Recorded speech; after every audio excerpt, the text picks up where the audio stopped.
Hello, everyone. Thanks for being here today. We have a really, really good group in the house. We're excited. Good morning. Good morning.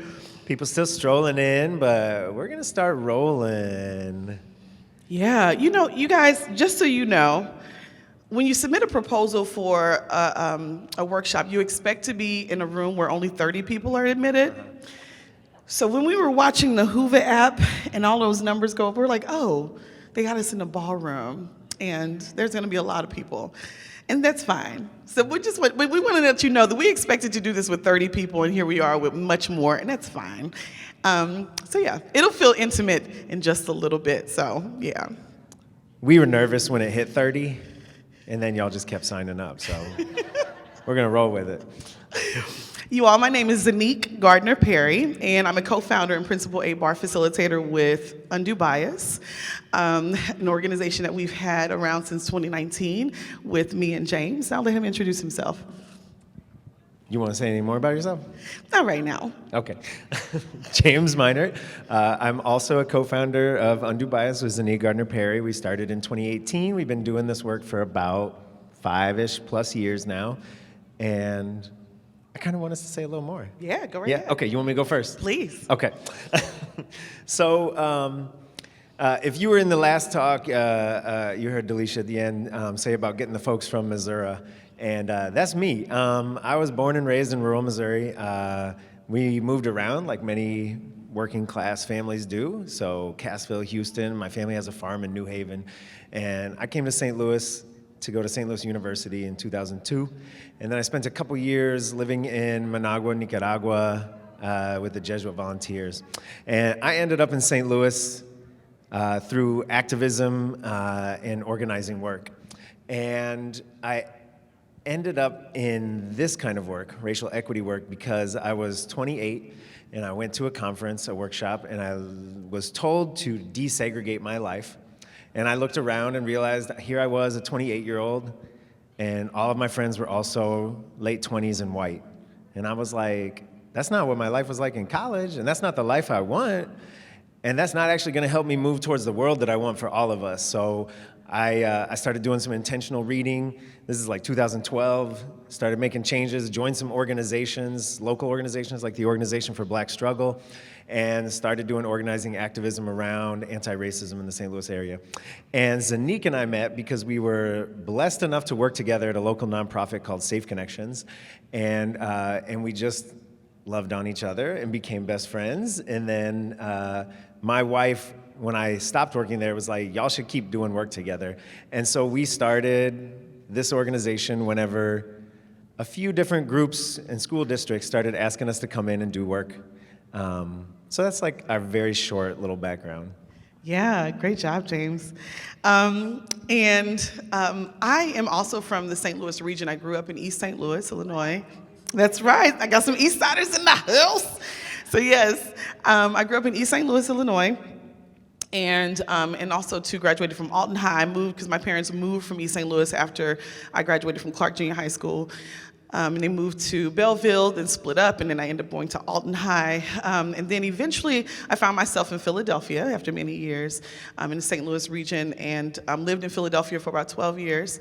There I got my degree in writing, but then shortly after graduating, moved into community organizing. So I worked for the Urban League of Philadelphia, and I worked for the National Family Planning and Reproductive Health Association, which is a policy organization out of DC.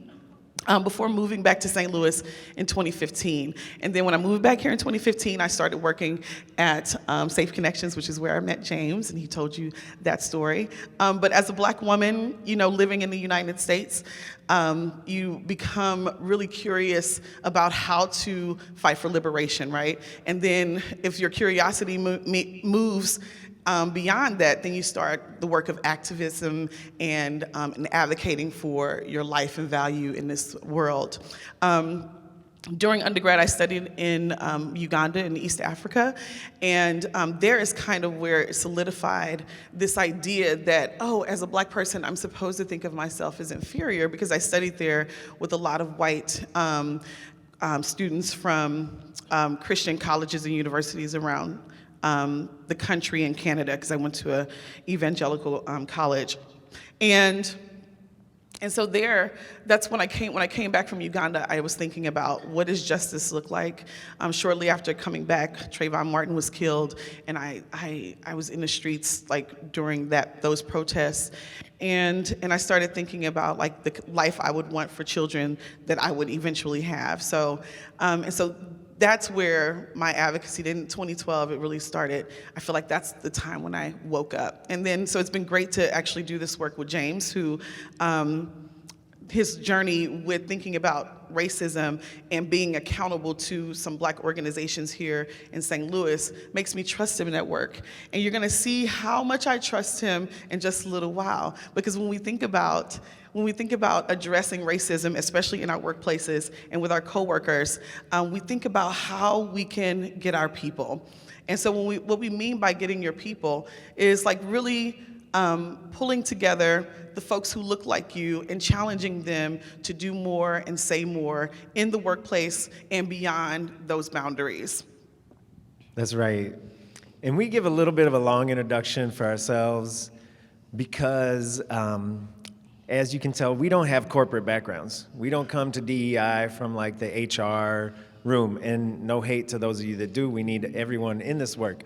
And we also don't come from data backgrounds. You know, we're not gonna give you a bunch of like lists and stuff with like numbers. And again, we need that information, we appreciate it. But Zenique and I come from the activism background, and we believe in building relationships and vulnerability and showing ourselves and fighting together, right?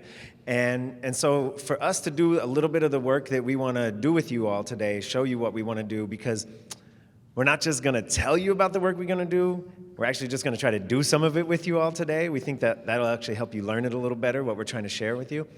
You need to trust us a little bit. You need to know a little bit of our background and who we are and where we're coming from. So that's a little bit why we want to do that. Okay, great. So we are actually going to break out into caucus spaces. How many of you all are familiar with caucus spaces? There are actually caucus spaces and affinity spaces happening right here in this conference. How many of you all have been able to participate in any of those that have been offered? Show of hands. Not many. Who came to our workshop thinking you were avoiding those by coming here? There it is. I like that honesty. Yes. I like that honesty. So we said in our description, we use caucus spaces in the work we do with organizations, nonprofits, workplaces. And it's one of the two tools that we think are unique, but are also important in the work that we do to build more anti-racist organizations and some of the successes that we've had. So we are gonna do them with you all today. But Zenique, you had a question you wanted to have people think about first. You remember your question? Yeah. First of all, did anyone see in the app my question about reading the documents that we shared? Okay, was anyone able to read them before today? No, that's fine. One hand, that's yeah. fine. Oh, somebody? Okay, great. We like that. The studious among us.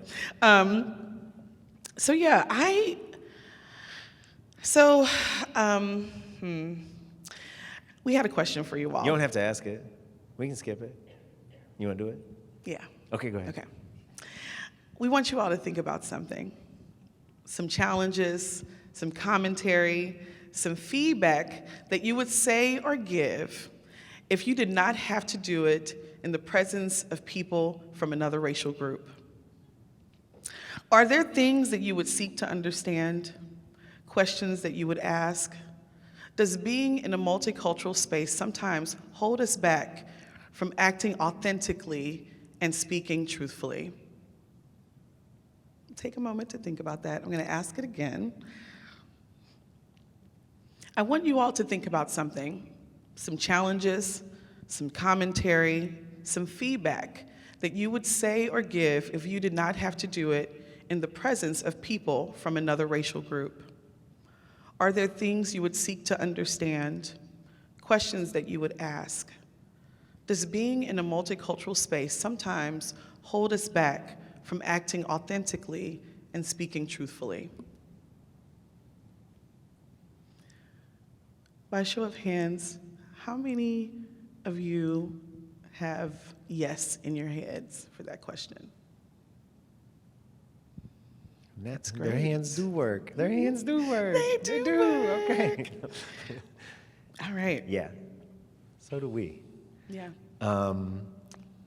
So we have found that a lot of important work we have to actually do with people who are racialized like us, who had the same racial expectations and ideas put on you, regardless of your background or who you are individually. That's important. But when we're trying to start doing equity work in an organization, in a nonprofit, working with people who have been racialized like us, who have either been expected to uphold racism, like folks like myself, like white people, or who have had racism targeted at you and directed at you, like black and brown folks, right? That if we split up, we can do a lot more positive work to then actually move an organization forward. And it's really powerful. And so we're going to do a little bit of that and tell you more about what our different groups look like separately. Yes.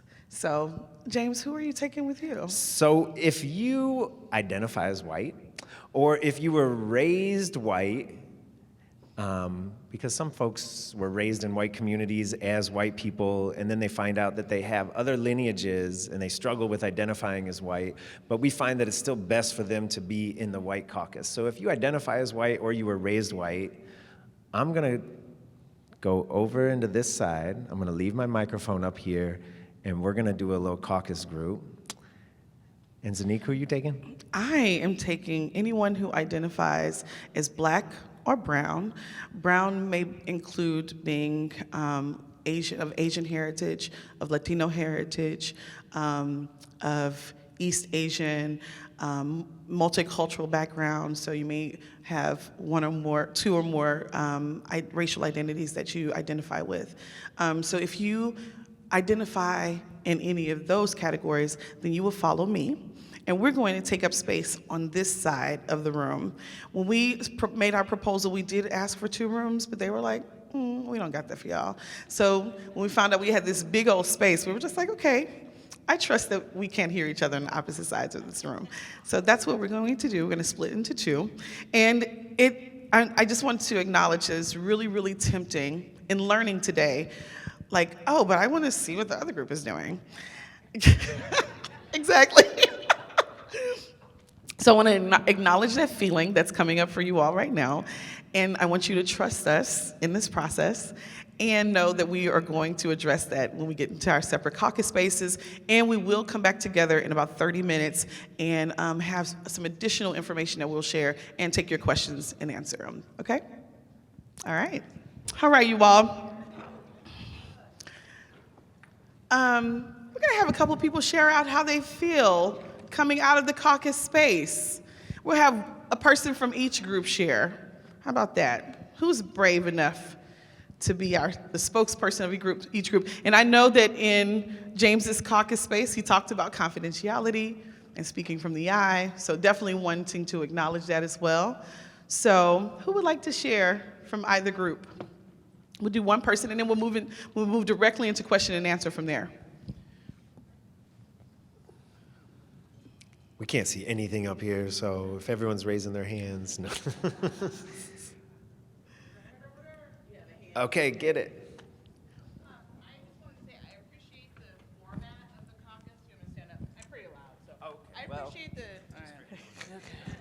I appreciate the format of the caucus, where it's kind of the dyad to wrestle through the hard. I liked how you said kind of, and it says hopefully this isn't confidentiality, but like the hard. You really can do the storytelling on the hard stuff and then use the bigger group to action, so that that it's not just all despair everywhere. So I appreciated that framing. Thank you for sharing. Thank you. Who wants to share from James's caucus space? I'm gonna just pick on someone if oh, great.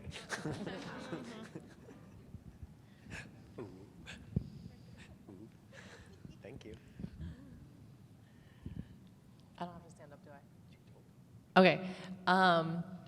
It felt good to share in the dyad and say things, repeat stupid mistakes I've made in my 10 plus years working in this work that like I have felt like that was so stupid I said that, and I've never repeated them again out loud because I felt so stupid saying them. So it felt like a little bit of a release to be like, okay, yeah, that thing I said 10 years ago, it's done now, you know. So it was nice. Wonderful. Thanks for sharing, you all. And thanks for being brave enough to engage in dyads and in caucus spaces during this breakout session. One thing I also want to encourage you all, throughout the course of this, this summit, and when Race Forward comes to town next year, I'm sure there are going to be opportunities for affinity spaces and caucus spaces, and I want to encourage you all to take part in those spaces and see how they're actually at work.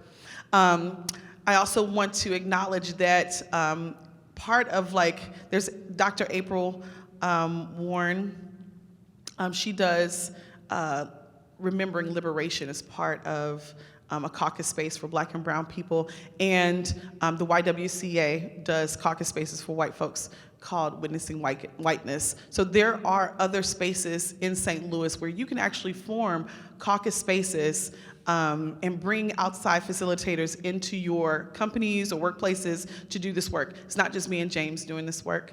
There's other people, and we rely on each other. We lean into each other, all practitioners of DEI, anti-racism and anti-oppression, anti-bias work. We lean into each other. We don't consider this a competitive space.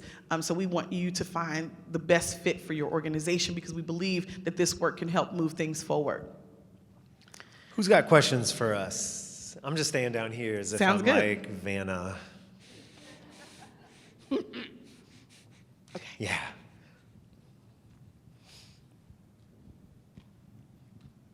Thank you. I guess my question, and it may be due to these resources, well, it may be answered in these resources, but thinking about like the guide or outline of caucusing, like when we did have our dyad, like something that came out of that conversation for me is like, yes, we want action to come from that, but like, should we be setting some type of standard or guidance to what this coming together is all about and like what we taking out of here? Yeah, that's a great question. And again, one of the things that I emphasize is that I believe that leadership in most organizations are most amenable to having caucus spaces when they're facilitated by someone beyond the workplace, right? So having an outside facilitator can be very, very helpful. And in that space, usually there's an agenda or a curriculum, like with healing work, which is the Black and brown caucus space that I lead. I have my own curriculum, but in that space, we're also able to talk about like what are some issues and challenges that have come up in the workplace and how can we move forward with that. But also, in addition to having caucus spaces, one of the things that James and I work on with most organizations is after that, creating a racial equity committee.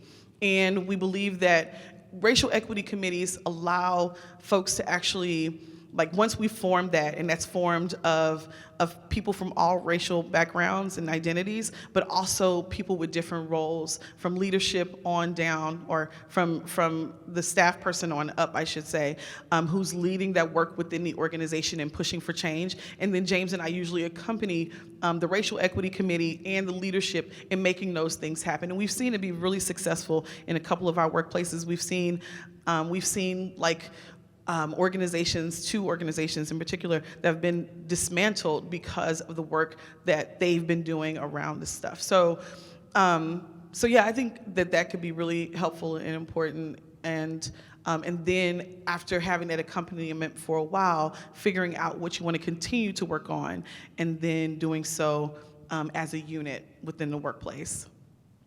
Did that help? Yeah? Cool. I got nothing to add, so.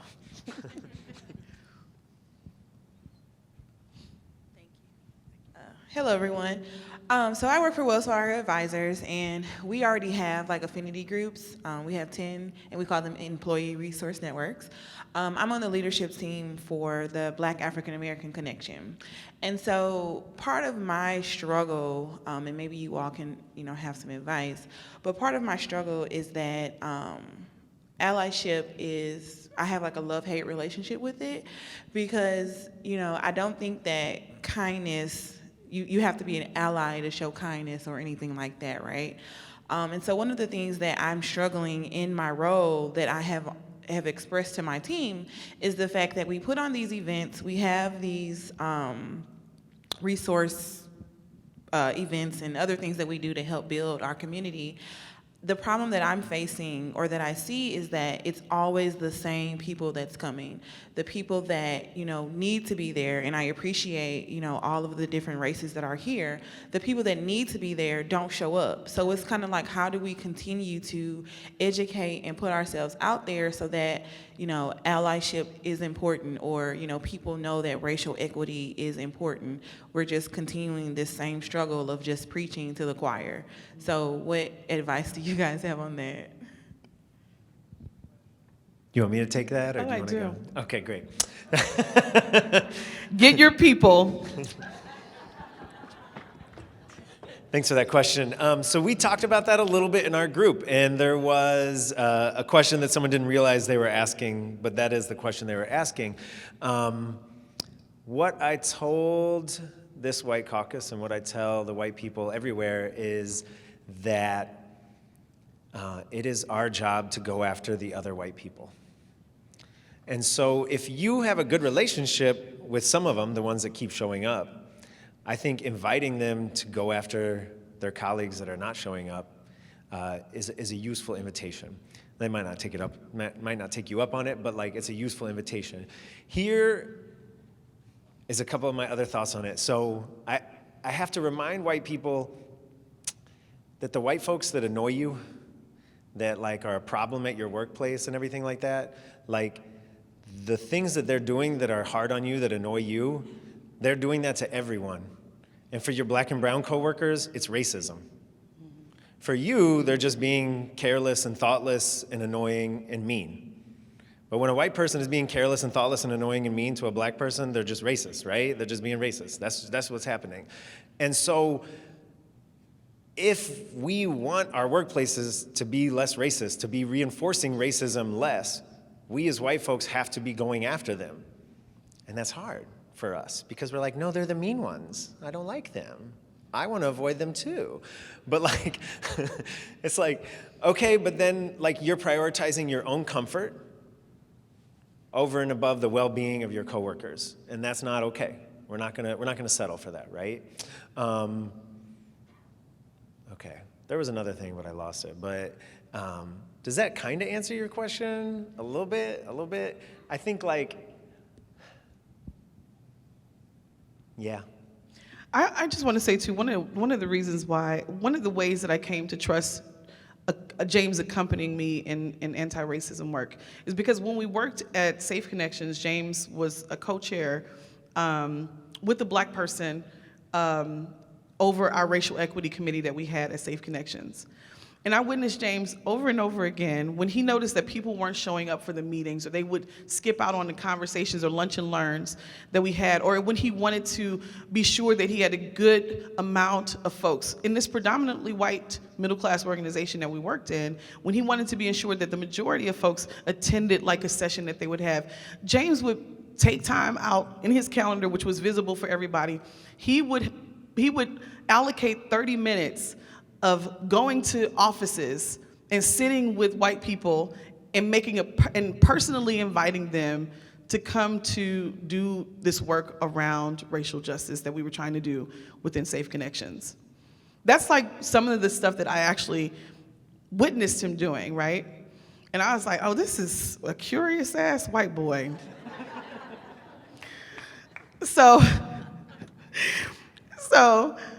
But those are the ways where I started to trust him. And so when I was asked to go and do a workshop out in Rockwood School District pre-COVID, which y'all know how that blew up during COVID,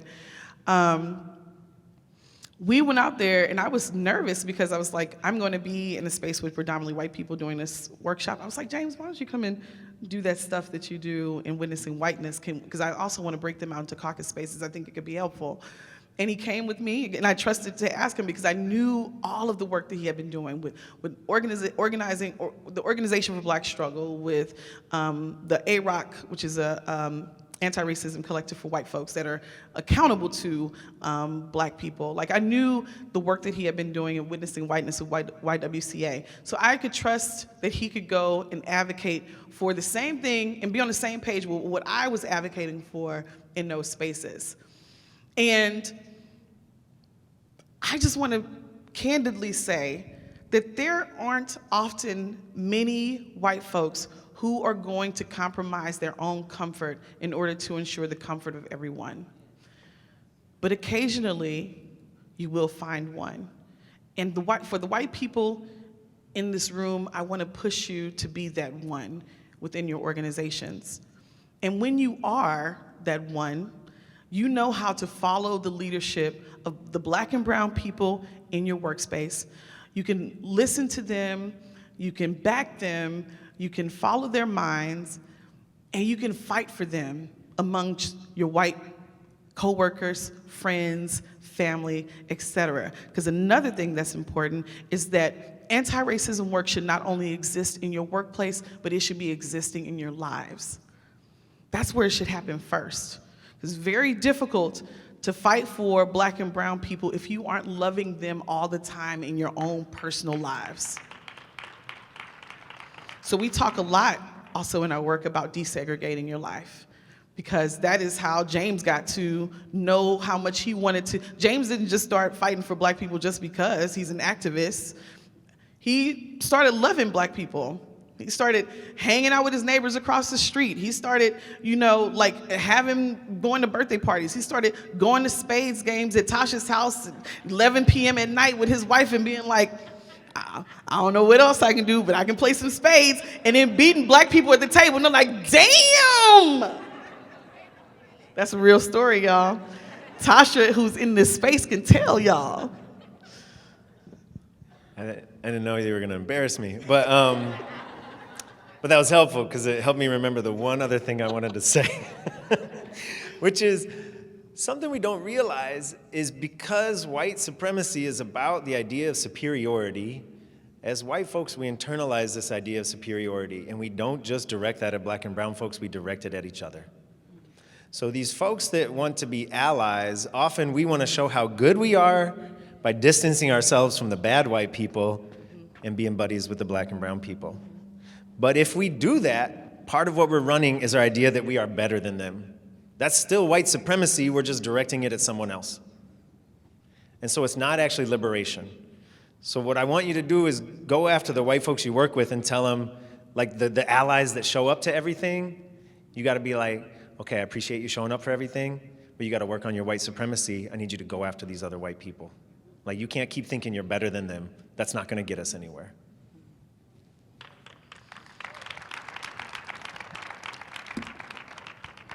Oh man, we're doing that thing We're we out of always time. do. And we went over a little bit. There you go. Y'all, thanks for being here today. I hope it was helpful. Thank Y'all you. reach out to us. Y'all say hello to us when y'all see us walking around. Thank y'all for being here. Thanks. We appreciate y'all. All right. Have a good lunch.